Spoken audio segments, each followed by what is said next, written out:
Yeah, I know. Some of you are thinking that the time to pet a bee is like never. But you can safely pet bees when they're sleepy. In fact, male bumblebees don't even have stingers. The ones you might see unmoving on flowers at dusk and dawn aren't dead. They're just exhausted by a frantic day of being a bee, hurrying and hustling, stumbling toward each new bloom, scrambling around in sticky pollen, and scurrying to jab the proboscis into one floret after another. It's no wonder that by evening the bee just conks with its proboscis buried in a bloom. But if they're sleepy, you might wonder, why don't they return to the hive for the night? Well, most of them do.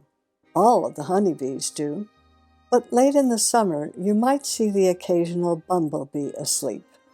That will almost surely be a male with no stinger, which has matured enough to leave the hive for good, looking for a female to mate with.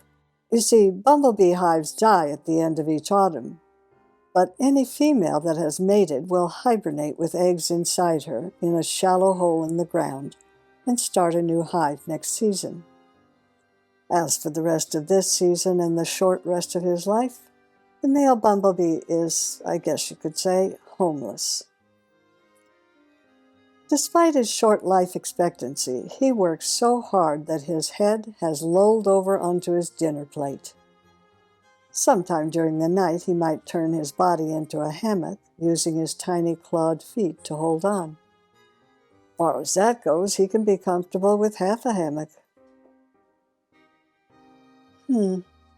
Wonder whether the bee's pulsing abdomen wakes up its brain, or the other way around.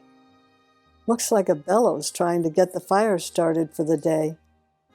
It succeeds enough to get the hinged proboscis warming up for action, and to trigger the bee's morning yoga routine, whose various moves include one we'll call waking the legs, and others called brushing the pollen off the head, followed by cleaning the legs with the knees, and the rewarding part, swiping the front legs through the proboscis. Think of it as like licking cookie dough off the fingers. Anyway, the bee starts its day cleaned up, but without a cup of ambition, yoga's just not enough. He's stumbling around like someone with a nectar hangover. So groggy, you can pet him.